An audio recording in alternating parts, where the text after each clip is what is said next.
Permisi Bu, minta waktunya sama Ibu. Kami guru penggerak angkatan 6 dari sekolah kita Ibu. Kami ada tugas untuk mewawancarai Ibu sebagai kepala sekolah di sekolah kita ini Ibu. Apakah ada waktu Ibu? Ada, silakan.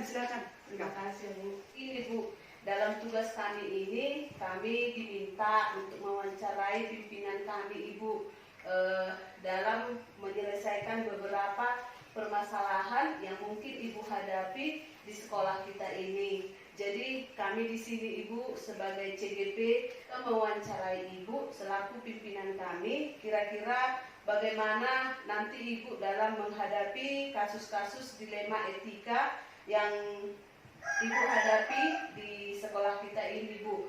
Jadi kami meminta kesediaan waktu Ibu untuk memberikan kesempatan kepada kami dalam hal menanyakan beberapa pertanyaan nanti Ibu tanpa menyinggung perasaan Ibu ataupun tanpa kami ingin mengetahui atau menyudutkan daripada kinerja daripada Ibu. Ya, bagus, mantap. Sebagai guru penggerak nantinya, saya senang Bu. Ya, silakan Bu.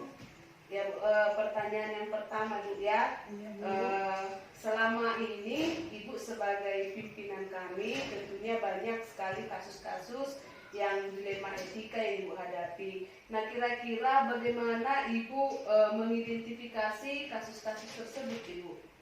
Oh begitu. Saya mengidentifikasi kasus-kasus yang saya hadapi ketika kasus merupakan dilema etika. Saya merasa lebih sulit. Yang pastinya akan saya pertimbangkan beberapa hal sampai akhirnya menjadi sebuah keputusan akhir.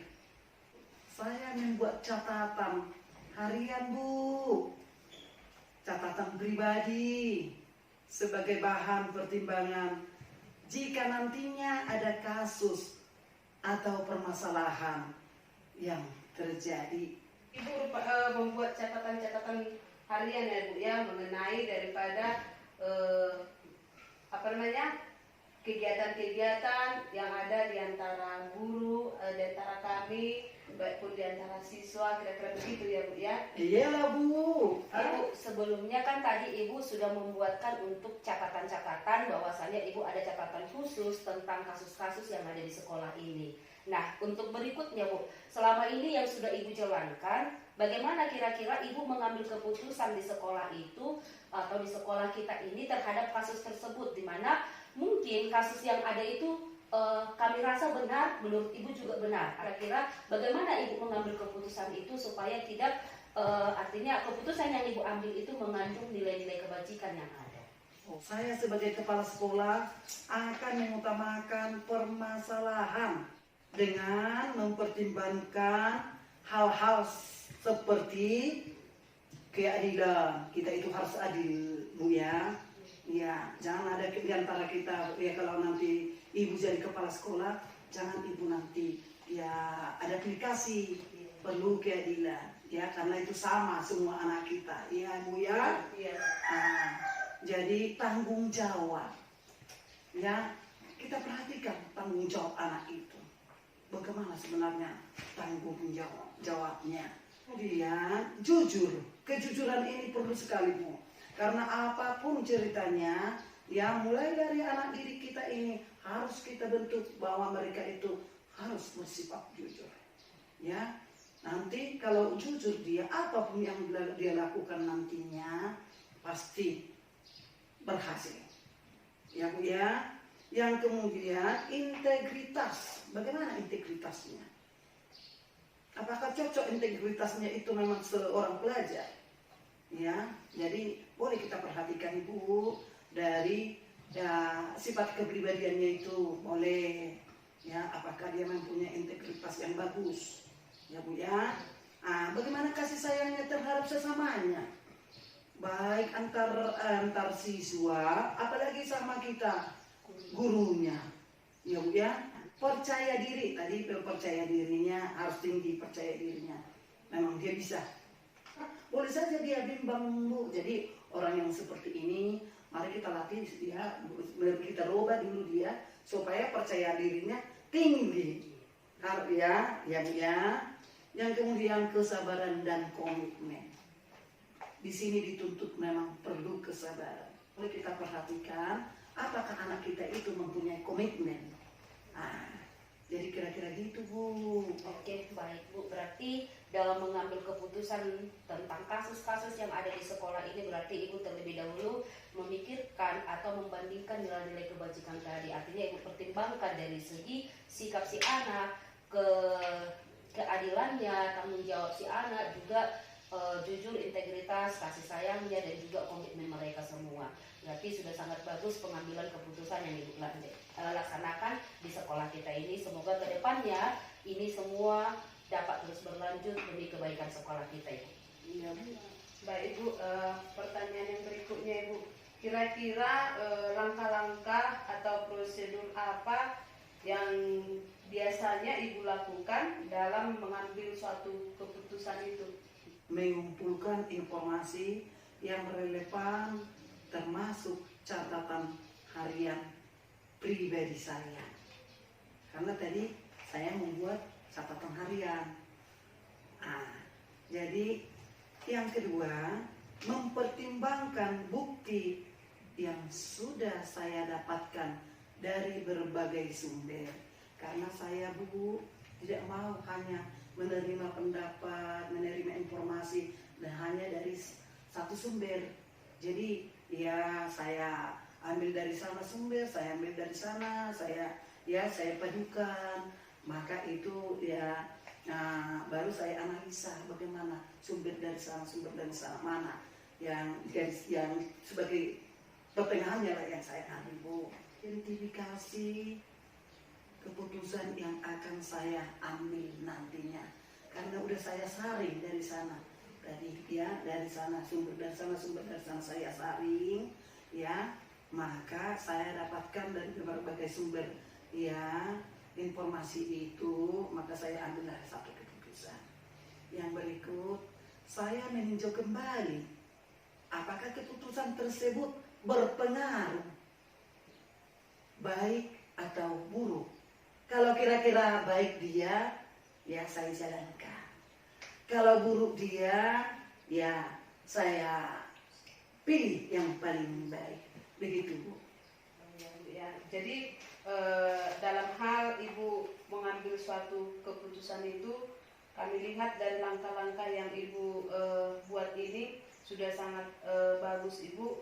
Dan dalam hal ini bisa kami lihat jika nanti ada masalah, misalnya terhadap saya, dengan yang sudah Ibu kumpulkan fakta tentang kesalahan yang saya lakukan, berarti saya akan bisa menerima kesalahan saya itu, kira-kira begitu ya, Bu ya, karena sudah lengkap atau akurat faktanya. Jadi sehingga di antara Ibu selaku pemimpin di sekolah kita ini dengan kami warga sekolah yang lainnya bisa menyadari kesalahan kami, karena Ibu sudah cukup mengumpulkan bukti dan fakta-fakta daripada kesalahan kami, kira-kira begitu ya, Bu ya. Iya, Bu. Oke, baik, Bu. Jadi saya rasa sangat mantap langkah yang Ibu buat, karena Ibu tidak mendengarkan satu pendapat dari guru atau dari siswa atau dari warga sekolah, melainkan mengumpulkan semua dulu pendapat dari kami, baru mengambil mana yang lebih baik untuk diterapkan ataupun untuk dijalankan menjadi suatu keputusan. Nah, pertanyaan yang keempat ini, Bu, kira-kira hal apa saja yang selama ini Ibu anggap efektif ketika Ibu mengambil keputusan terkait kasus dilema etika ini? Saya pahami dulu permasalahannya. Ya, jangan segampang itu. Saya mengambil keputusan. Jadi perlu informasi. Oke, baik, Bu. Berarti sebelum Ibu mengambil suatu keputusan itu, berarti Ibu mempertimbangkan dulu semua kebijakan-kebijakan sebelumnya yang sudah Ibu buat menjadi suatu keputusan, begitu ya, Bu, kira-kira? Iyalah, Bu. Ya, baru saya tanya dulu. Ada PKS, ada guru senior, ya, ada rekan guru, DP, bahkan warga sekolah. Saya tidak gampang-gampang, Bu, mengambil keputusan, Bu. Dan memang harus gitu sebagai Iya. kepala sekolah nanti ya Bu. Iya. Iya Bu. Iya. Iya. Baik Ibu, pertanyaan yang berikutnya Ibu, selama Ibu memimpin sekolah kita ini, kira-kira Ibu hal-hal apa saja yang selama ini yang merupakan tantangan dalam Ibu mengambil keputusan di dalam kasus-kasus dilema etika Ibu? Oh, tantangan saya adalah adanya perbedaan pendapat dengan orang yang memiliki kasus di mana dia akan selalu membela diri. Bagaimana sekalipun ya pasti membela diri. Makanya ya kadang kita itu ya terus memikirkan apapun misalnya kita bilang sama dia pasti dia membela diri. Hanya daya inovasi dan kolaborasi antar warga sekolah. Kemudian karakteristik murid yang beragam serta kemampuan awal yang lemah baik secara ekonomi maupun minat belajarnya. Memang selama ini Bu, ya kita itu kewalahan Bu. Ya bolehlah dikatakan anak itu waktu daring itu boleh saja perhatiannya kurang semangat untuk belajar, ya apalagi didukung ya keluarga tidak mendukung di si borong-borong ini. Ibu rata-rata anak petani, jadi kadang orang tua ini ya orang tua ini tidak memperhatikan bagaimana supaya anak saya ini nanti jadi orang sukses. Ya, yang penting orang tua ini dibantu bekerja. Sebagian tetap dipantau karena ada pikiran orang tua gini, ya kalau anak saya itu SMA, saya harus lebih dari SMA. Memang itu memang sebenarnya Bu. Oke, baik Bu. Berarti selama ini yang merupakan tantangan dalam pengambilan keputusan itu paling tidak dia adalah kolaborasi antar sesama warga sekolah ya Bu. Nah, pertanyaan yang keenam ini Bu. Apakah Ibu memiliki jadwal tertentu dalam suatu penyelesaian kasus secara dilema etika, atau apakah Ibu langsung ketika Ibu melihat ada satu kasus langsung Ibu tuntaskan di tempat, atau terlebih dahulu membuat jadwal atau menyesuaikan jadwal dengan yang berkasus, kemudian kira-kira seperti apa prosedur yang dibuat? Oh, ini Bu, dalam menyelesaikan kasus dengan jadwal yang disesuaikan dengan keadaan. Jadi ya sesuai dengan keadaan kita buat jadwal Bu. Menyelesaikan kasus tertentu secara langsung di kantor. Boleh saya langsung, memang ya saya lakukan itu langsung ke kantor, saya panggil. Di kantor lah saya nasihati Bu, biar dia jangan kalah mental kepada guru-guru yang lain. Jadi lebih bagus kita panggil ke kantor, kita nasihati di sana. Ya boleh saja, ya bukan satu dua orang yang saya panggil seperti itu Bu. Boleh saja dia ada masalah di keluarga. Jadi kita harus maklum Bu. Jadi tidak selamanya orang yang selalu bapak dan ibu guru yang salah itu, yang cuman ya kita dulu kita gali kenapa dia seperti itu. Kalau misalnya ada masalah kita harus baik-baik, jangan langsung asal kita tegur. Kita ini manusia, dia suatu saat juga dia sadar ya mungkin ada permasalahan, baik permasalahan di keluarga, baik permasalahan di luar keluarga. Ya, jadi itu semuanya harus kita terima Bu. Tapi di sebagian tergantung kasusnya ya Bu, sebagian ada dia yang berjadwal, tapi ada juga ketika kejadian itu berlangsung langsung diselesaikan pada saat itu juga, begitu ya Bu kira-kira? Iya Bu. Baik Bu, pertanyaan yang ketujuh Ibu, kira-kira adakah seseorang atau faktor apa saja Bu yang selama ini yang bisa mendukung ataupun mempermudah Ibu dalam menyelesaikan suatu masalah untuk mengambil suatu keputusan Ibu? Ada kepribadian yang baik, antara lain keterbukaan hati, kerjasama, dan seluruh warga sekolah. Mau seperti ini Bu, ya ada permasalahan yang dihadapi guru ataupun siswa, mau mereka itu datang ke kantor ini curhat sama kita. Kalau guru terus curhat dia bagaimana menyelesaikannya, cara menyelesaikan masalah tersebut baru kita bantu. Ya, ada seperti itu. Jadi kita itu terbuka dan kerjasama. Oke, baik Bu. Pertanyaan yang terakhir nih Bu, dari semua hal yang telah kita diskusikan tadi atau yang sudah Ibu sampaikan tadi, apa pembelajaran apa yang dapat Ibu ambil atau Ibu petik dari pengalaman Ibu selama ini ketika mengambil atau membuat suatu keputusan? Oh ya, ya Bu. Saya menyadari pengambilan keputusan dari suatu kasus merupakan hasil kolaborasi. Saya memahami cara pengambilan keputusan yang berpihak kepada murid. Yang berikut, saya menghargai berbagai keputusan dari pendapat para guru-guru ataupun murid serta warga sekolah. Yang berikut, saya dapat melihat potensi dari guru dan murid. Lebih-lebih ada 3 guru penggerak di sini. Ya, anak didik kita itu tetapnya membuat jempol sama ibu-ibu. Ya, tanpa sepengetahuan ibu. Jadi saya juga, ya, karena sudah saya selidiki siswa setiap yang dimasuki orang ibu, bahwa memang mereka itu mengakui ibu semuanya calon guru penggerak adalah mantap, lebih mantap daripada yang lain. Jadi tidak sia-sia ya, sebagai guru penggerak kita bangga semakin maju ke depan, pertahankan guru penggerak dan bisa nanti sosialisasikannya kepada bapak dan ibu guru yang lainnya. Kira-kira seperti itu, Bu. Baik Bu, dari sekian menit waktu kita berwawancara tadi, kami mengucapkan terima kasih banyak kepada Ibu buat waktu Ibu yang sudah Ibu luangkan di tengah kesibukan Ibu. Mungkin sangat banyak kesibukan Ibu di luar yang lain, tapi Ibu rela memberikan waktu untuk kami saat ini. Kami sangat mengucapkan banyak terima kasih kepada Ibu. Semoga hasil wawancara kita kali ini bisa juga nantinya kami terapkan ke depannya untuk kami laksanakan di pembelajaran. Tidak harus menjadi kepala sekolah, tapi kami sebagai guru atau mungkin wali kelas bagi siswa tidak di sekolah ini. Semoga nanti ke depannya sekolah kita ini semakin lebih baik lagi ke depan, lebih lagi dikenal masyarakat, terlihat nanti dari alumni-alumni kita yang mungkin berhasil di luaran nantinya. Terima kasih banyak Bu waktunya. Kami ucapkan selamat pagi dan terima kasih sekali lagi Bu.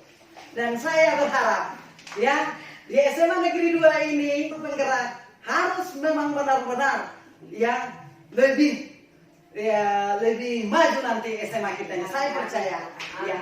Iya, selamat pagi. Iya, makasih Bu. Silakan masuk Bu. Selamat pagi Pak. Iya, selamat pagi Bu. Apa yang bisa saya bantu Bu? Ini Pak, saya adalah salah satu guru penggerak angkatan ke-6 di Kabupaten Tapanuli Utara. Kebetulan kami Pak ada tugas untuk mewawancarai beberapa kepala sekolah Pak. Oh, silakan dulu Bu. Bu ya. Kira-kira apa Bu yang mau diwawancarai sama saya Bu? Begini ya Pak, Bapak di sekolah ini mungkin sudah lama jadi pemimpin dan kemungkinan di dalam Bapak memimpin sekolah ini Bapak memiliki masalah-masalah baik itu atau kasus baik itu terhadap siswa atau guru bahkan warga sekolah Pak.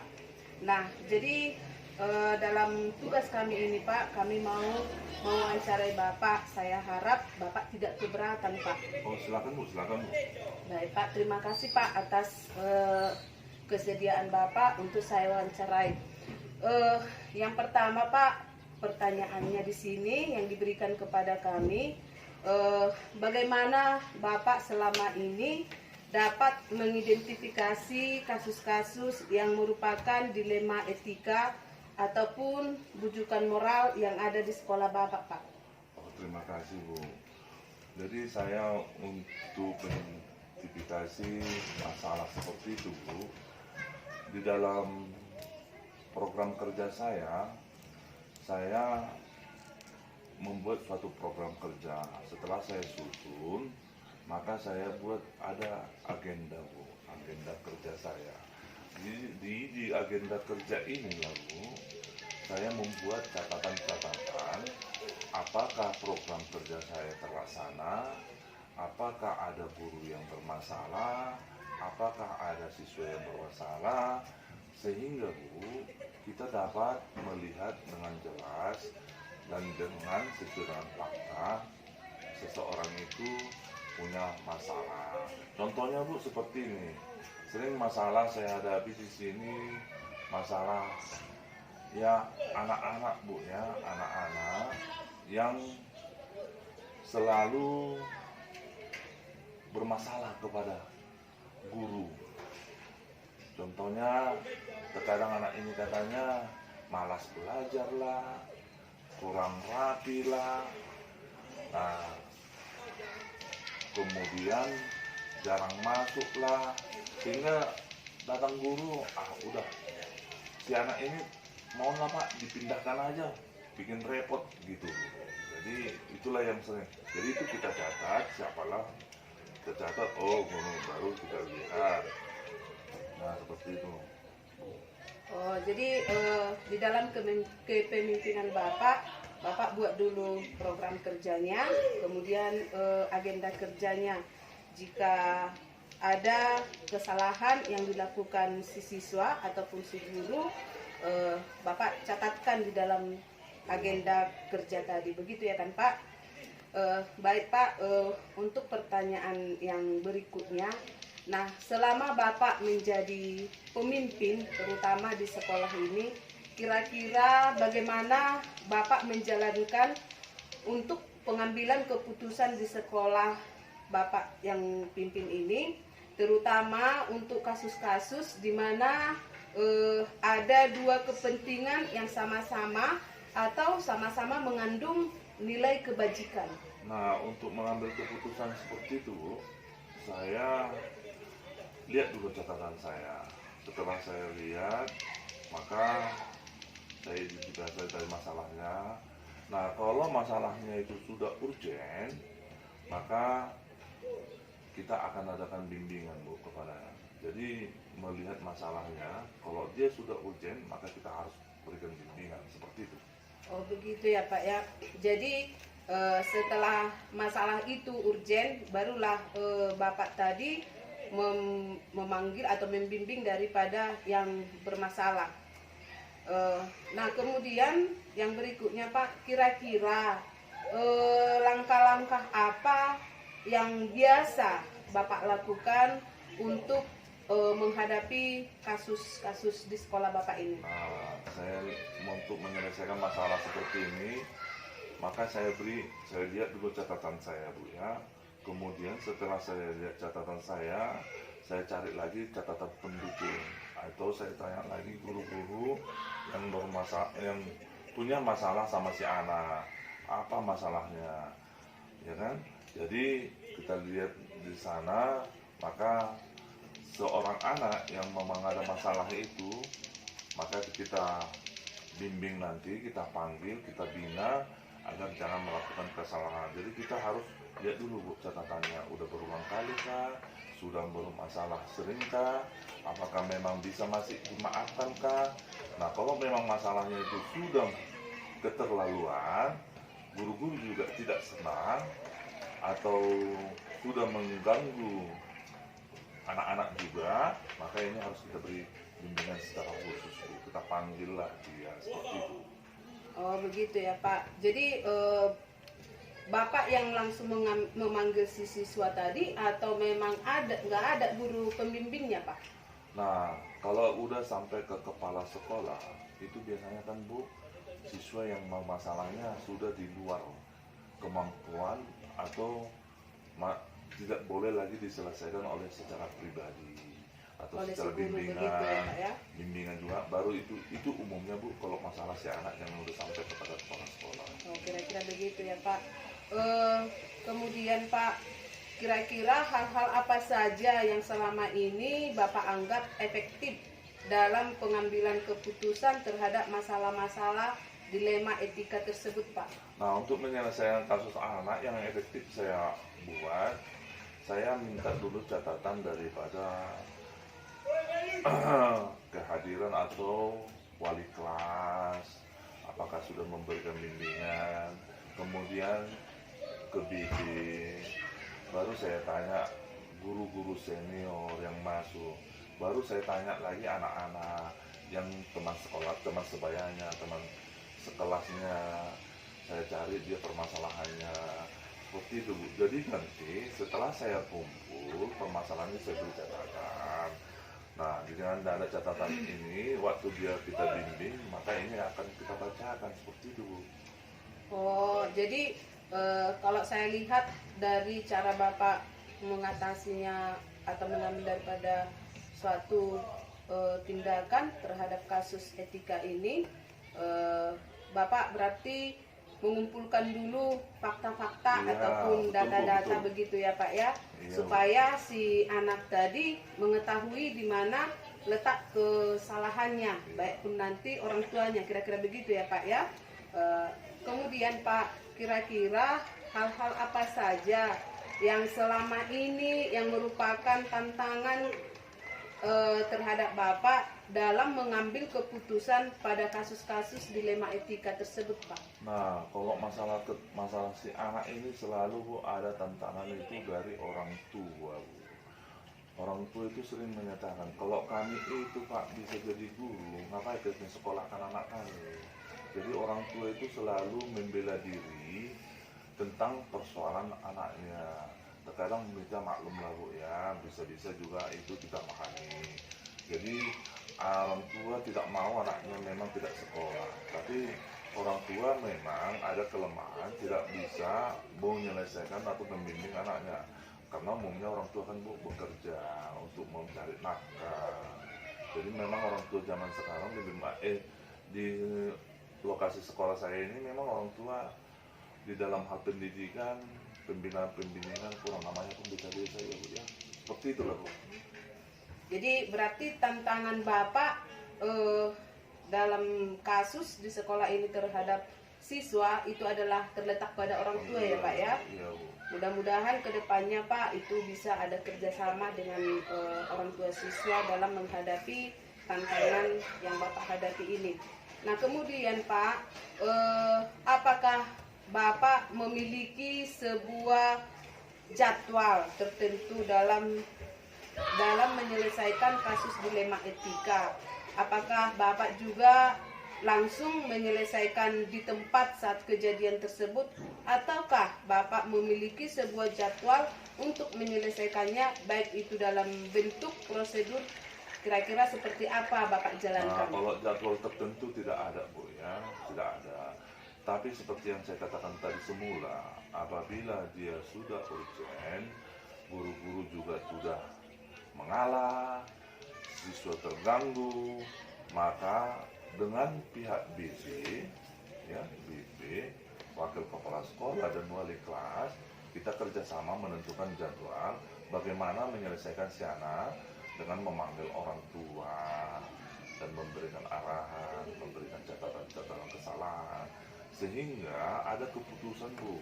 Si anak merasa tidak bersalah, orang tua juga merasa puas, bukan mengada-mengada gitu. Jadi kita kalau jadwal tertentu tidak ada Bu, tapi sesuai dengan perilaku dia yang sudah tidak bisa dimaafkan lagi atau sudah keterlaluan, maka kita beri jadwal. Dan itu juga kita tentukan jadwal itu sesuai dengan si anak, dan kita minta kalau bisa orang tuanya kehadirannya juga sesuai dengan apa yang kita minta. Begitu. Oh begitu ya Pak ya. Jadi artinya Bapak membimbing si siswa tadi itu atas pengetahuan orang tua dengan jadwal yang Bapak sesuaikan dengan keadaan daripada orang tua dan juga pekerjaan Bapak, kira-kira begitu ya Pak ya. Begitu.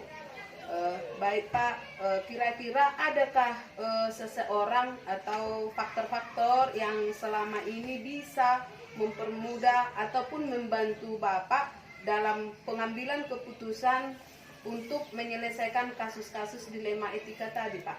Nah, karena ini persoalan si anak kan Bu, maka yang mempermudah saya terkadang itu saya minta data dari BP, dari wali kelas, kemudian dari sekretaris siswanya, apakah memang dari catatan kelas juga kita perhatikan lalu di sana. Jadi yang paling mempermudah permasalahan itu kita minta dari guru-guru juga ya, dan PKS kita juga, bagaimana Bu biar bisa ini gampang selesai sesuai dengan keinginan. Jadi tidak ada menjadi beban kepada si anak. Kalau seandainya dia mau kita keluarkan, keputusannya juga sudah keputusan bersama, tidak hanya sepihak. Dan orang tuanya juga, kalau memang dia sudah tidak terbantu, orang tuanya merasa setuju, tidak dibebani Bu kalau anaknya dipindahkan seperti itu. Ya Pak ya. Jadi datanya itu harus lengkap ya Pak ya. Itu yang merupakan salah satu faktor pendukung untuk Bapak mempermudah dalam menyelesaikan masalah tadi, dan juga memang adanya kerjasama dari warga sekolah. Iya, Kira-kira iya, begitu betul, ya betul, Pak ya. betul. Nah kemudian Pak, dari semua hal yang telah disampaikan dalam pembelajaran, apa yang bisa Bapak petik pengalaman yang selama ini dalam Bapak mengambil keputusan dilema etika selama Bapak memimpin di sekolah kita ini? Nah, yang menjadi kepuasan pribadi menurut saya selama ini, tidak ada orang tua merasa terbebani atau merasa kesal terhadap keputusan saya, karena memang ya keputusan itu adalah keputusan bersama. Kemudian saya transparan, jadi kalau transparan orang tua juga transparan sesuai dengan fakta. Jadi kita tidak pernah jadi dianggap mengada-ada kesalahan anak-anak. Jadi kita dianggap merasa puas lah atas apa yang kita berikan. Jadi orang tua juga puas, anak-anak juga puas, guru-guru juga puas, kita juga memimpin sekolah ini merasa tidak ada terbebani seperti itu. Kalau memang kita nggak ada catatan, itu bisa kita dilema bagi saya. Jadi selama saya kepala sekolah belum ada yang menuntut Bu, kalau ada masalah siswa Bu, seperti itu Bu. Begitu ya Pak ya. Jadi artinya dalam hal Bapak mengambil keputusan itu, selama ini Bapak merasa puas, demikian juga dengan warga sekolah yang lainnya, karena Bapak tidak mengintimidasi ataupun mempermalukan daripada yang mengalami masalah tadi. Kira-kira begitu ya Pak ya. Baik Pak, kira-kira itulah yang bisa kami atau saya sampaikan wawancara ini, pertanyaannya. Mudah-mudahan Pak, apa yang sudah Bapak berikan pada hari ini juga merupakan catatan buat saya pribadi. Kedepannya kemungkinan pengalaman Bapak ini dalam memecahkan suatu kasus ini bisa juga pembelajaran buat saya di dalam pemimpin pembelajaran di dalam kelas Pak, dan juga di dalam mungkin bermasyarakat ataupun terhadap rekan-rekan guru Pak. Terima kasih Pak atas waktunya yang sudah memberikan kesempatan pada saat ini untuk memenuhi tugas saya sebagai guru penggerak Pak. Semoga ke depan Bapak sehat dan semakin sukses dalam menjalankan tugas, dan juga Pak sukses sekolah yang Bapak. Terima kasih ya Pak. Saya juga